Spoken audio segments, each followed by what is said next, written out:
¿Qué tal? Bienvenidos al segundo video del tema 2 de Historia de México. Vamos a revisar lo que son los periodos de la historia y cómo es que dividimos la historia para su estudio.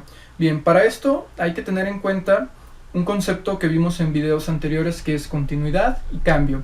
Recordemos que la continuidad es todo el periodo histórico que abarca un hecho completo, que dependiendo cómo estemos estudiando la historia pueden ser desde meses, años o incluso siglos, como vamos a ver un poco más adelante en este video. Bien, para estudiar la historia tenemos dos conceptos también muy importantes, que son el tiempo y el espacio histórico, es decir, y lo vimos también en videos anteriores, la temporalidad y la espacialidad, el cuándo y el dónde. Entonces, para estudiar toda la historia de la humanidad es necesario fragmentarla por diversas etapas. En el caso de la cuestión temporal, vamos a tener 5 etapas principales, que la primera de ellas va a ser la prehistoria, que inicia desde que aparece el ser humano en el planeta hasta que se crea la escritura. Este proceso, este periodo, va a abarcar miles de años, va a abarcar varios miles de años. Por lo tanto, es un periodo muy largo que no estudiamos tan a fondo, sino los principales sucesos, por ejemplo, el paso de la etapa lítica a la neolítica, y a partir de ahí, una vez que se crea la escritura, hay un cambio en el quehacer humano y va a iniciar una nueva época.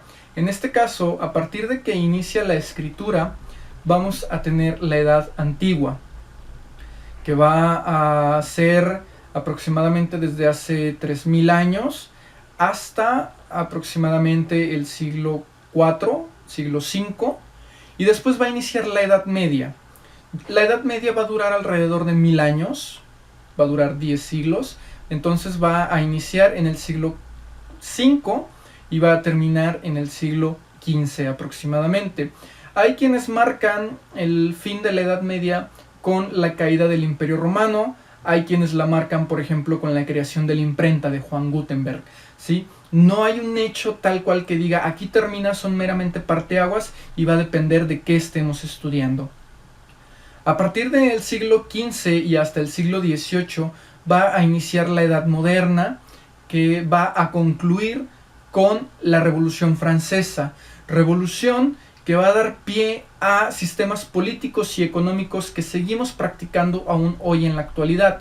Por lo tanto, concebimos que a partir de la Revolución Francesa hasta nuestros días es la edad contemporánea, aunque hay quienes marcan en la Segunda Guerra Mundial el término de la edad contemporánea y el inicio de una época llamada postmodernista, contemporánea, actual, tecnológica incluso, ya que efectivamente la Segunda Guerra Mundial va a crear grandes cambios en la configuración global y en el quehacer humano, tanto tecnológico como cultural, etc.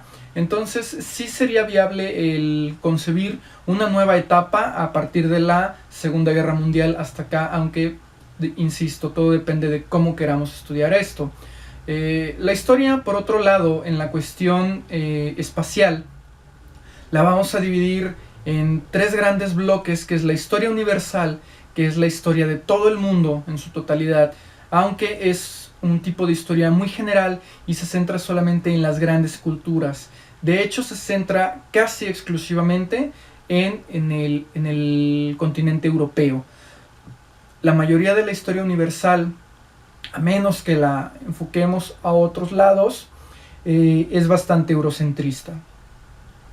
Después viene la historia nacional, que en el caso de nosotros es esta materia, Historia de México.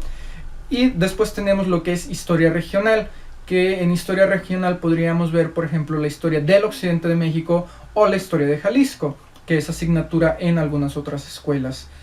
A su vez, hay otros teóricos como Luis González y González, que marcan un tipo de historia regional o espacial mucho más pequeña y mucho más concentrada, y se le llama microhistoria. Y sería, por ejemplo, la historia de la colonia o el barrio donde cada uno vive, más allá incluso del municipio, de exactamente el lugar donde nosotros vivimos, toda su historia, sus personajes, sus anécdotas, sus leyendas, etcétera. Todo eso ya sería una microhistoria. Entonces podemos ver que la historia la podemos estudiar desde cuestiones muy concretas, muy específicas y muy a fondo, como la microhistoria o la historia regional, a cuestiones más generales, como la historia nacional, o incluso mucho más generales, mucho más amplias, como la historia universal, ¿sí?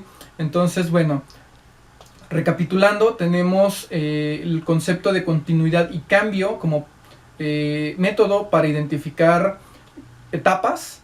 Tenemos los conceptos de tiempo y espacio históricos para dividir la historia en etapas temporales y en estudios espaciales o geográficos.